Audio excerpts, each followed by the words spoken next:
വഖുൽ ലിൽ മുഅ്മിനാതി യഗ്ളുദ്ന മിൻ അബ്സാരിഹിന്ന. നബിയെ, പെണ്ണുങ്ങളോടും പറയണം അവർ കണ്ണുകൾ ചിമ്മണമെന്ന്. അബ്ദുല്ലാഹി ഇബ്നു ഉമ്മ മക്തൂം റളിയല്ലാഹു അൻഹു അഷ്റഫുൽ ഖൽഖിന്റെ റൂമിലേക്ക് സ്വല്ലല്ലാഹു അലൈഹി വസല്ലം തങ്ങളുടെ റൂമിലേക്ക് കടന്നു വരികയാണ്. കടന്നു വന്നപ്പോ പെണ്ണുങ്ങൾ അവിടെ ഇരിക്കുന്നുണ്ട്. കണ്ണ് കാണാത്ത സ്വഹാബിയാണ് അബ്ദുല്ലാഹി ഇബ്നു ഉമ്മ മക്തൂം റളിയല്ലാഹു അൻഹു. സുബ്ഹിക്ക് രണ്ടാമത്തെ വാങ്ക് കൊടുത്തിരുന്ന അബ്ദുല്ലാഹി ഇബ്നു ഉമ്മ മക്തൂം തങ്ങൾ റമളാനില്. അപ്പോൾ ആ നേരത്തെ സുബ്ഹിന്റെ സമയമായാൽ വാങ്ക് വിളിക്കുമായിരുന്ന കണ്ണു കാണാത്ത സ്വഹാബിയായിരുന്നു അബ്ദുല്ലാഹി ഇബ്നു ഉമ്മ മക്തൂം റളിയല്ലാഹു അൻഹു. ആ സ്വഹാബിയെ വീട്ടിലേക്ക് വന്നത്. തങ്ങളുടെ ഭാര്യമാരിൽ 2 പേർ വീട്ടിലിരിക്കുന്നുണ്ട്, തങ്ങളോട് സംസാരിച്ചുകൊണ്ടിരിക്കാൻ. തങ്ങൾ പറഞ്ഞു, ഇഹ്തജിബാ, നിങ്ങൾ 2 പേരും പോയിട്ട് മറയിൽ പോയിരിക്കിൻ. അവര് പറഞ്ഞു, നബിയേ, കണ്ണ് കാണാത്ത മനുഷ്യനല്ലേ നബിയേ, അയാൾക്ക് ഞങ്ങളെ കാണില്ലല്ലോ. സ്വാഭാവികമായ മറുപടി, കണ്ണാണില്ലല്ലോ നബിയെ, ഞങ്ങളിപ്പോൾ എന്തിനാ പോയി മറയിരിക്കണത്? ലോകത്തിന്റെ ഗുരു അവിടുത്തെ പെണ്ണുങ്ങളോട് പഠിപ്പിക്കുന്ന നബിതങ്ങളുടെ വാചകം, നബിതങ്ങൾ കൊടുത്ത മറുപടി, അഫ അംയാവാനി അൻതുമാ, നിങ്ങൾ 2 പേരും കണ്ണുപൊട്ടന്മാരാണോ? അല്ല, എന്നാ പോയിക്കോ ഉള്ളു പോ. എന്താ അതിൻ്റെ അർത്ഥം? പുറത്തിട്ടിട്ട് ആണുങ്ങളൊക്കെ ശരിക്കും സ്കാൻ ചെയ്ത് നോക്കാൻ പറ്റും, പെണ്ണിന് ആണുങ്ങൾക്ക് അങ്ങോട്ട് കാണാൻ, അല്ല നീ ഇങ്ങോട്ടും നോക്കാൻ പാടില്ല. ഇതാണ് അള്ളാന്റെ നിയമം. പെണ്ണെ, നിങ്ങൾ രണ്ടുപേരും കണ്ണ് കാണാത്തവരാണോ? അല്ലല്ലോ, നിങ്ങൾ കണ്ണ് കാണില്ലേ, ഇതൊരു പുരുഷനല്ലേ, പൊയ്ക്കോ.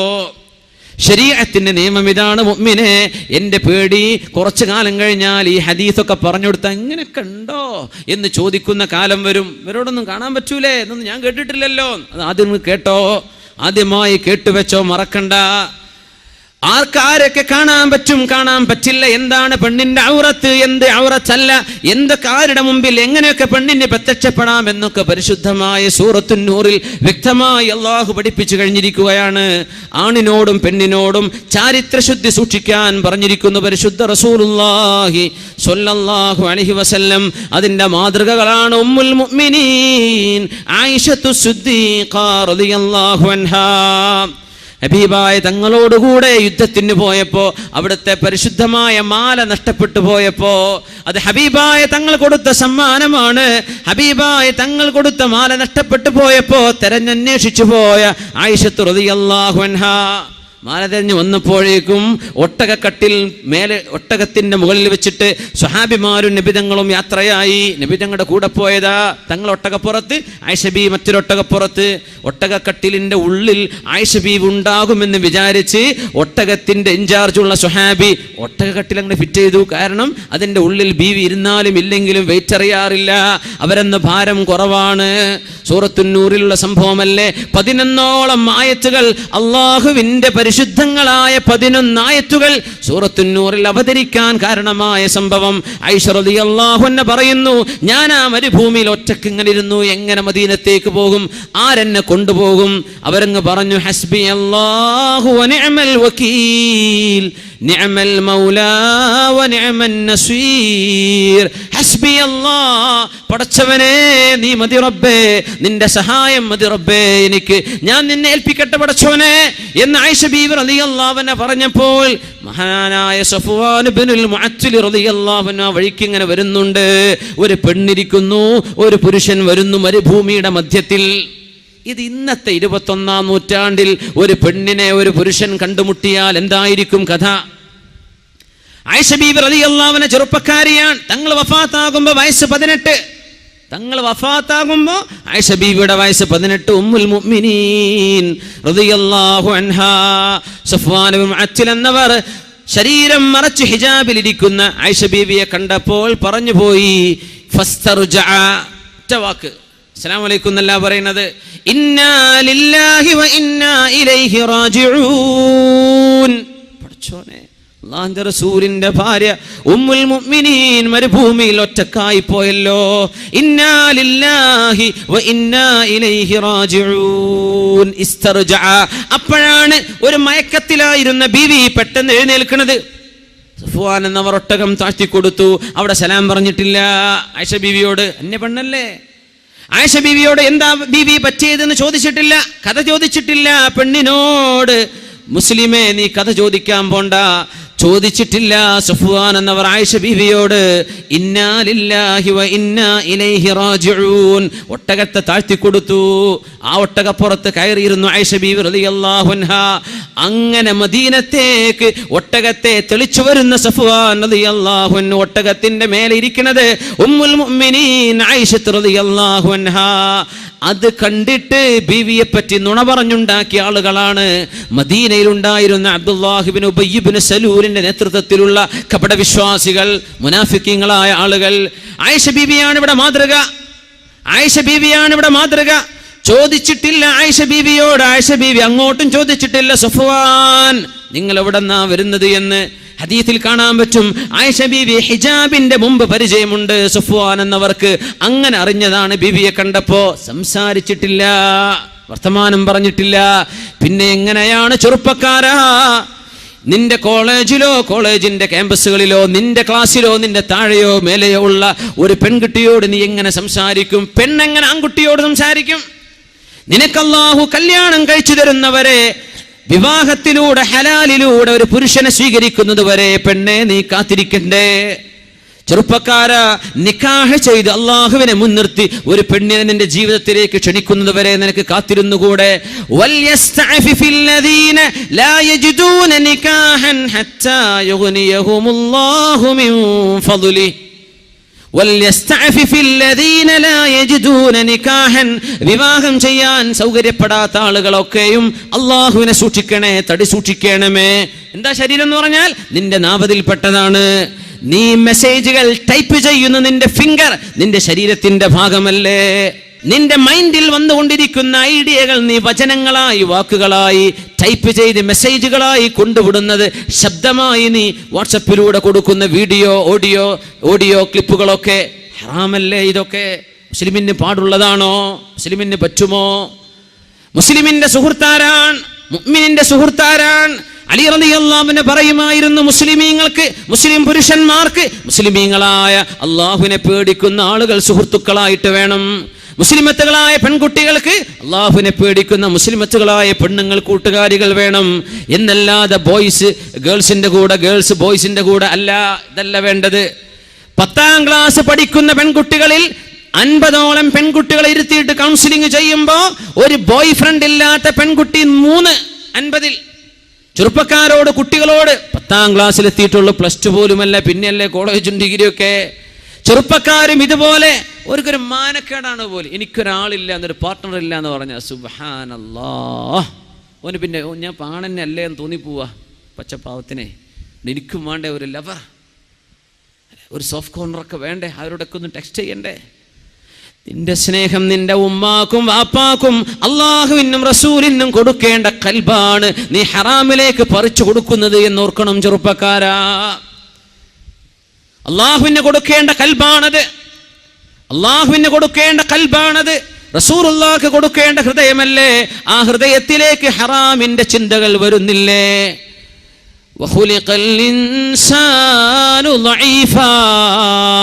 കണ്ണ് സൂക്ഷിക്കാൻ പറ്റാത്തവന് മനസ്സ് സൂക്ഷിക്കാൻ കഴിയില്ല. മനുഷ്യൻ ദുർബലനായിട്ടാണ് പടക്കപ്പെട്ടത്. മഹാനായ സുഫിയാനു സൗരിയോട് എന്താണ് ഈ ആയത്തിന്റെ അർത്ഥമെന്ന് ചോദിച്ചു അസ്ഹാബുകൾ. മനുഷ്യൻ ദുർബലനാണല്ലോ. എന്താ അർത്ഥം എന്നറിയോ? എന്താണ് അർത്ഥമെന്നറിയോ? യറൽ മർഅത, ഒരു പെണ്ണിനവൻ കാണുന്നുണ്ട്. ഫലാ യംലികു ഖൽബ, അവന്റെ ഹൃദയം പിന്നെ കൺട്രോൾ ചെയ്യാൻ പറ്റുന്നില്ല. കണ്ണുകളെ അഴിച്ചുവിടുകയാണ്, പിന്നെ ഖൽബിനെ കൺട്രോൾ ചെയ്യാൻ പറ്റുന്നില്ല. ഇതിനേക്കാളും ദുർബലൻ മനുഷ്യനല്ലാതെ വേറെയുണ്ടോ എന്ന് ഈ ആയത്തിന് തഫ്സീർ കൊടുത്തിട്ടുണ്ട് മഹാനായ സുഫിയാനു സൗരി റളിയല്ലാഹു അൻഹു. ഖുലിഖൽ ഇൻസാനു ദഈഫാ, നമ്മളിങ്ങനെ ദുർബലരാവല്ലേ? നമ്മൾ ദുർബലരാവല്ലിൻ.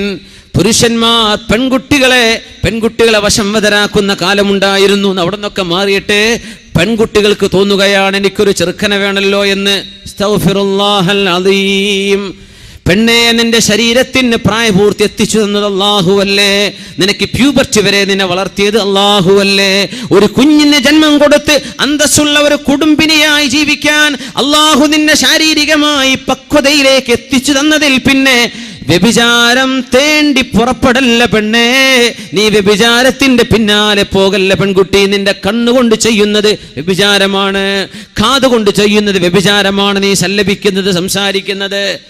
യാ നിസാ അന്നബി ലസ്തുന്ന കഅഹദിൻ മിനൻ നിസാ ഇൻ ഇത്തഖൈതുന്ന ഫലാ തഖ്ളഅന ബിൽ ഖൗൽ ഫയത്മഅ അല്ലദീ ഫീ ഖൽബിഹി മറദ് വൽയഖുൽന ഖൗലൻ മഅറൂഫാ. നബിയേ, മുസ്ലിമത്തുകളായ പെണ്ണുങ്ങളോട് പറഞ്ഞു കൊടുക്കണം, യാ നിസാ അന്നബിയെ, മനസ്സിന് രോഗമുള്ളവർ, നമ്മൾ ഞരമ്പിന്റെ രോഗം എന്ന് പറയും, മനസ്സിന് രോഗമുള്ളവർ, ഖുർആൻ പറഞ്ഞു അതിനെ സംബന്ധിച്ച്. ഖുർആൻ പറഞ്ഞു ഹൃദയത്തിന് രോഗമുള്ളവർ നിങ്ങളുടെ വീട്ടിലേക്ക് കയറുകയോ നിങ്ങളുടെ പ്രൈവസികളിൽ ഇടപെടുകയോ ചെയ്യുന്ന നേരത്ത് നോ എന്ന് പറയാനുള്ള തന്റെ ഇടം പെൺകുട്ടികൾക്ക് വേണം. നോ എന്ന് പറയേണ്ടിടത്ത് നോ പറയണം. ഇത് പറയാനുള്ള തന്റെ ഇടം നമ്മുടെ സ്റ്റുഡൻസിന് വേണം, നമ്മുടെ മക്കൾക്ക് വേണം, നമ്മുടെ പെൺകുട്ടികൾക്ക് വേണ്ടേ. യാ നിസാ അന്നബി, നബിന്റെ പെണ്ണുങ്ങളെ എന്ന് ചോദിച്ചത് നബിയുടെ ഭാര്യമാർക്ക് മാത്രമാണോ എന്ന് പറയാൻ പറ്റുമോ? ഉമ്മഹാത്തുൽ മുഅ്മിനീൻ മാത്രമാണോ? നബി തങ്ങളുടെ നിസാ അന്നബി, ആ വാക്കിന്റെ ഉള്ളിലൂടെ തന്നെ മുസ്ലിം പെൺകുട്ടികൾ മുഴുവനും അങ്ങനെയല്ലേ ആവേണ്ടത്. النبي أولى بالمؤمنين من أنفسهم وأزواجه أمهاتهم. നബി തങ്ങൾ വാപ്പയെ പോലെയാണ്. അനലക്കും ബിമൻസിലത്തിൽ വാലിദി ലിവലദിഹി, നിങ്ങളൊക്കെ എനിക്ക് മക്കളാണ്, ഞാൻ നിങ്ങൾക്ക് വാപ്പയാണെന്ന് പറഞ്ഞ നബിയാണ് മുഹമ്മദ് റസൂലുള്ളാഹ് സ്വല്ലല്ലാഹു അലൈഹി വസല്ലം. ഞാൻ നിങ്ങൾക്ക് വാപ്പയെ പോലെ പറഞ്ഞു തരാൻ നബി തങ്ങൾ പറയുമായിരുന്നു. യാ നിസാ അന്നബി, നബിയുടെ പെണ്ണുങ്ങളെ, ലസ്തുന്ന കഅഹദിൻ മിനൻ നിസാ, മുസ്ലിമത്തുകളായ പെൺകുട്ടികളെ, അല്ലാഹുവിന്റെ റസൂൽ ഞങ്ങളുടെ നബിയാണെന്ന് പറയുന്ന പെൺകുട്ടികളെ, നിങ്ങൾ മറ്റു ജാതിയിലോ മതത്തിലോ ഉള്ള പെണ്ണുങ്ങളെ പോലെയല്ല കേട്ടോ. ലസ്തുന്ന കഅഹദിൻ മിനൻ നിസാ ഇൻ ഇത്തഖൈതുന്ന, നിങ്ങൾ അല്ലാഹുവിനെ ഭയപ്പെടുന്നുണ്ടെങ്കിൽ ഫലാ തഖ്ളഅന ബിൽ ഖൗലി, അന്യപുരുഷന്മാരോട് കൊഞ്ചിക്കൊഴിഞ്ഞ് വർത്തമാനം പറയല്ലേ. തഖ്ളഅന ബിൽ ഖൗലി, സ്വരം മധുരമുള്ള ശബ്ദമുണ്ടാക്കിയിട്ട് അന്യരോട് സംസാരിക്കല്ലേ. മനുഷ്യന്റെ ശരീരങ്ങളിൽ ഹോർമോണുകൾ പടച്ചത് അല്ലാഹുവാണ്, പുരുഷന്റെയും സ്ത്രീയുടെയും ശരീരത്തിൽ അല്ലേ. ഈ ഹോർമോണുകളുടെ പ്രവർത്തനങ്ങൾ ഉണ്ടാക്കിയത് ആരാണ്? അല്ലാഹുവാണ്. എന്തിന്? ലിനബ്ലുവകും അയ്യുകും അഹ്സനു അമല, നിങ്ങളിൽ ആരാണ് അല്ലാഹുവിനെ ഏറ്റവും സൂക്ഷിക്കുന്നത് എന്ന് നോക്കാൻ. അതുകൊണ്ട് പെണ്ണെ, വല്ലതും അന്യ പുരുഷനോട് സംസാരിക്കേണ്ടി വന്നാൽ ഫലാ തഖ്ളഅന ബിൽ ഖൗലി, പെണ്ണുങ്ങളെ, നിങ്ങൾ മധുരമുള്ള സ്വരത്തിലൊന്നും മറുപടി പറയരുത്. വീട്ടിലേക്ക് വന്നു, വാപ്പുണ്ടോ? പിന്നെ വാപ്പ ഇന്നലെ പോയത്, നീ കഥ പറയാൻ നിൽക്കണ്ട, ഉണ്ടോ ഇല്ലേ എന്ന് സ്ട്രൈറ്റ് ഫോർവേഡ് ആയിട്ട് മറുപടി പറയും. അത് പറയുമ്പോൾ നിന്റെ കിളിക്കൂറ്റെടുക്കല്ല, അതാണ് ഈ പറഞ്ഞതിന്റെ അർത്ഥം. ഫലാ തഖ്ളഅന ബിൽ ഖൗലി, നീ മധുരമുള്ള സ്വരത്തിൽ മറുപടി പറയണ്ട. ഒരന്യ മനുഷ്യനോട് നിനക്ക് ഫോണിലോ അല്ലെങ്കിൽ വീട്ടിലോ വന്ന് ചോദിക്കുമ്പോൾ മറുപടി പറയേണ്ട ഗത്യന്തരമില്ലാത്ത അവസ്ഥ വരുമ്പോൾ പറയേണ്ടത് എങ്ങനെയാണ്? ശബ്ദം പരുഷമായിട്ട് പറയണം. എന്തിനാണെന്നറിയോ?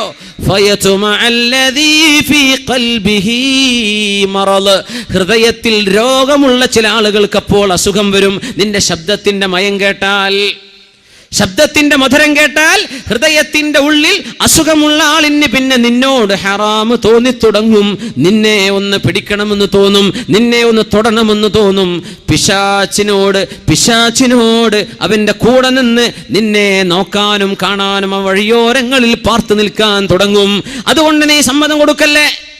നീ നിന്റെ ശബ്ദം പരുഷമായിട്ട് പറ എന്ന് പരിശുദ്ധ ഖുർആൻ. പെണ്ണെ, നീ നിന്റെ ശരീരം സൂക്ഷിക്കും. നിനക്ക് മാത്രമല്ല, ഒരു ജനറേഷന് വേണ്ടിയാണ്, ഒരു തലമുറക്ക് വേണ്ടിയാണ്. അള്ളാഹുവിനെ പേടിച്ച് ജീവിക്കുന്നവർക്കേ നാളെ ഖബറിൽ രക്ഷപ്പെടാൻ കഴിയൂ. അള്ളാഹുവിനെ പേടിക്കാനാണ് ഈ പറയുന്നത്. എന്തിനെന്നറിയോ? നിന്റെ മനസ്സിന് അള്ളാഹു സമാധാനം തരും. ചെറുപ്പക്കാരാ, നീ നിന്റെ കണ്ണിനെ അഴിച്ചുവിട്ടാൽ, അന്യ പെണ്ണുങ്ങളിലേക്ക് നോക്കാൻ തുടങ്ങിയാൽ, പെണ്ണുങ്ങൾ ഓരോന്നായി നീ സെൻസർ ചെയ്യാൻ തുടങ്ങിയാൽ, നിന്റെ ഹൃദയത്തെ കൺട്രോൾ ചെയ്യാൻ കഴിയില്ല. അത് നിന്നെ തിന്മയിലേക്ക് എത്തിക്കും. ഈ തിന്മ നിന്റെ മനസ്സിന്റെ സമാധാനം ഊതിക്കെടുത്തും. എപ്പോഴാ സമാധാനം കിട്ടുകയെന്നറിയോ? അലാ ബിദിക്രില്ലാഹി തത്മഇന്നുൽ ഖുലൂബ്. അല്ലാഹുവിനെ ഓർക്കുമ്പോഴേ സമാധാനം കിട്ടൂ. നിന്റെ വെബ്സൈറ്റുകൾ ബ്രൗസ് ചെയ്യുമ്പോഴല്ല, മ്യൂസിക് കേൾക്കുമ്പോഴല്ല, പാട്ട് കേൾക്കുമ്പോഴല്ല, അള്ളാഹുവിനെ അനുസരിക്കുമ്പോഴേ ഇത് കിട്ടുള്ളൂ. അതുകൊണ്ട് ആണും പെണ്ണും അവരുടെ കണ്ണുകൾ സൂക്ഷിക്കണേ, ശബ്ദം സൂക്ഷിക്കണേ. അതുകൊണ്ട് സഹോദരാ, നിന്റെ ഫേസ്ബുക്കിൽ, നിന്റെ പേജുകളിൽ നിന്റെ ഫ്രണ്ട്സുകളായി ഏതെങ്കിലും അന്യ പെൺകുട്ടികൾ നിന്റെ കൂടെ പഠിച്ചവരായിരിക്കാം. ഇവിടെ പഠിച്ചു കഴിഞ്ഞില്ലേ, കാലം കഴിഞ്ഞു. നിന്റെ കൂടെ പഠിച്ചതിന്റെ പേരിൽ കല്യാണം കഴിച്ച് അന്തസ്സിൽ ജീവിക്കുന്ന പെൺകുട്ടിയുടെ കുടുംബ ജീവിതമാണ് നീ തകർക്കാൻ പോകുന്നത്. നിന്റെ കോണ്ടാക്റ്റുകൾ ഇനി വേണ്ട. പെൺകുട്ടി, അന്തസ്സായി നിനക്ക് മഹർ തന്ന് നിക്കാഹ് ചെയ്ത ഭർത്താവ് നിന്റെ കൂടെ ഉണ്ടായിരിക്കെ നിന്റെ ഫേസ്ബുക്കിന്റെ പേജിൽ ഹറാമായ രീതിയിൽ നിനക്ക് പറയാനോ സംസാരിക്കാനോ കാണാൻ പാടില്ലാത്ത ആളുകളോട് നീ ചാറ്റ് ചെയ്യുന്നത് കടുത്ത കുറ്റമല്ലേ പെൺകുട്ടി? തടുത്ത കുറ്റമല്ലേ? ഹറാമല്ലേ ഇത്? ചെറുപ്പക്കാരാ, നിന്റെ ഫ്രണ്ട്സുകളെ നീ സെൻസർ ചെയ്തോ? ഇന്നത്തെ രാത്രി നേരം പുലരുന്നതിന്റെ മുമ്പ് നിനക്ക് കാണാനോ നോക്കാനോ പാടില്ലാത്ത അന്യ ജെൻഡറിലുള്ള ആൺകുട്ടികളോ പെൺകുട്ടികളോ നിന്റെ ഫ്രണ്ട്സുകളായിട്ടുണ്ടെങ്കിൽ അവരെ ഫ്രണ്ട്സുകളായി ആഡ് ചെയ്യാൻ നിന്റെ ഫേസ്ബുക്ക് പേജ് എന്ന അള്ളാഹു തന്ന നിഅമത്ത് നീ ദുരുപയോഗം ചെയ്യാൻ പാടില്ല. നമ്മൾ വിചാരിക്കും വർത്താനം പറയുമ്പോൾ അതൽ നീ പറയുന്നത് പോലും ഹറാമല്ലേ? നിന്റെ മെസ്സേജുകൾ ഹറാമല്ലേ? നീ ശബ്ദം അയച്ചുവിടുന്നത് ഹറാമല്ലേ? അവരുമായി കോണ്ടാക്ട് കീപ്പ് ചെയ്യുന്നത് ഹറാമല്ലേ? വെറും വ്യഭിചാരം മാത്രം ഹറാം? അൽഐനാനി തസ്നിയാനി, കണ്ണുകൾക്ക് വ്യഭിചാരമുണ്ട്. വസിനാഹുമൻ നദുറു, നോക്കുന്നതാണ് വ്യഭിചാരം. കാതിന് വ്യഭിചാരമുണ്ട്, കേൾക്കലാണ് അതിന്റെ വ്യഭിചാരം. കൈയിന് വ്യഭിചാരമുണ്ട്, തൊടലാണ്. നിന്റെ കീബോർഡിൽ നീ ടൈപ്പ് ചെയ്യുന്നത് നിന്റെ കൈ കൊണ്ട് ചെയ്യുന്ന വ്യഭിചാരമാണ്. പരിശുദ്ധ റസൂലുള്ളാഹി സ്വല്ലല്ലാഹു അലൈഹി വസല്ലം ഇതൊക്കെ തിന്മയാണെന്ന് മനസ്സിലാക്കിയിട്ട് വലിയ തിന്മയിലേക്ക് എത്തുന്നതിന് മുമ്പ് അള്ളാഹുലേക്ക് തൗബ ചെയ്ത് മടങ്ങിക്കോ. യാ ഫുദൈൽ, ഫുദൈൽ എന്നവരെ 60 വയസ്സായി എനിക്ക് വഹൽ മിൻ ഹീലത്തിൻ, ഇനി രക്ഷപ്പെടാൻ വഴിയുണ്ടോ? ഇനി രക്ഷപ്പെടാൻ വഴിയുണ്ടോ? 1000ഉം 2000ഉം പെൺകുട്ടികൾ തന്റെ ഫേസ്ബുക്ക് പേജിലുണ്ടെന്ന് അഭിമാനം പറയുന്ന ചെറുപ്പക്കാരാ, ഈ 2000-ഓളം വരുന്ന പെൺകുട്ടികളുമായി നീ ചാറ്റ് ചെയ്യുന്നത്, അല്ലെങ്കിൽ ഒരു പെൺകുട്ടി തന്റെ ബോയ്സ് ഫ്രണ്ടുകളുമായി ബോയ്സുമായി ചാറ്റ് ചെയ്യുന്നത്, പെൺകുട്ടി ഇതൊക്കെ നിന്റെ കിതാബിൽ അല്ലാഹു രേഖപ്പെടുത്തിയാൽ, കിതാബും മർഖൂം, രേഖപ്പെടുത്തപ്പെട്ട കിതാബുകളാണ്, ഡിജിറ്റൽ കിതാബുകളാണ്. ഇത് അല്ലാഹു രേഖപ്പെടുത്തി കഴിഞ്ഞാൽ എത്ര വലിയ കിതാബുമായിട്ടാണ് നാളെ അല്ലാഹുവിനെ കണ്ടുമുട്ടാൻ പോകുന്നത്. വിചാരണയില്ലേ? നാളെ ഹിസാബില്ലേ? നാളെ അല്ലാഹുവിന്റെ മുമ്പിലേക്ക് വരണ്ടേ? ഇബ്നു സ്വമ്മ റളിയല്ലാഹു അൻഹു ആണ്, പടച്ചവനെ എനിക്ക് എത്ര വയസ്സായി എന്ന് ചിന്തിച്ചപ്പോ 60 വയസ്സ്. യാ അല്ലാഹ്, 60 വയസ്സ് ജീവിച്ച ഞാൻ എത്ര ദിവസം ഭൂമിയിൽ ജീവിച്ചിട്ടുണ്ടാകാം? 21,500 ദിവസം. അറബ് വർഷപ്രകാരം 60 വയസ്സുള്ള ഒരാൾ ജീവിക്കുന്നത് 21,500 ദിവസം. ഇബ്നു സ്വമ്മ എന്ന മഹാൻ 60 വയസ്സ് ജീവിച്ചപ്പോൾ ചിന്തിച്ചു പോയി, എത്ര ദിവസം ജീവിച്ചു? 21,500. എന്നിട്ട് ചിന്തിക്കാൻ, പടച്ചവനെ ഒരു ദിവസം ഒരൊറ്റ തെറ്റ് ഞാൻ ചെയ്തിട്ടുണ്ടെങ്കിൽ എൻ്റെ കണ്ണുകൊണ്ടോ കാതുകൊണ്ടോ മനസ്സുകൊണ്ടോ ശരീരം കൊണ്ടോ എങ്ങനെയെങ്കിലും ഒരു ദിവസത്തിലൊന്ന്, അത് മാത്രമാണ് ഞാൻ ചെയ്തിട്ടുള്ളതെങ്കിൽ പോലും നാളെ കിതാബ് ലഭിക്കുമ്പോൾ അതിലുണ്ടാവുക 21,500 പാപങ്ങളാണ്. 21,500. എന്താണ് ഈ കിതാബ് എന്ന് മനസ്സിലാക്കിയോ നമ്മൾ? ലാ യുഗാദിറു സഗീറതൻ വലാ കബീറ മാ ലിഹാദൽ കിതാബ് വയഖൂലു മാ ലിഹാദൽ കിതാബ്. പടച്ചവനെ, എന്താണ് ഈ ബുക്കിന്റെ അവസ്ഥ? ലാ യുഗാദിറു സഗീറതൻ വലാ കബീറതൻ ഇല്ലാ അഹ്സാഹാ വവജദൂ മാ അമിലൂ ഹാദിറാ വലാ യദ്ലിമു റബ്ബുക അഹദാ. നിങ്ങൾ ചെയ്തതല്ലാതെ മറ്റൊന്നും ഇവിടെ രേഖപ്പെടുത്തപ്പെട്ടിട്ടില്ല.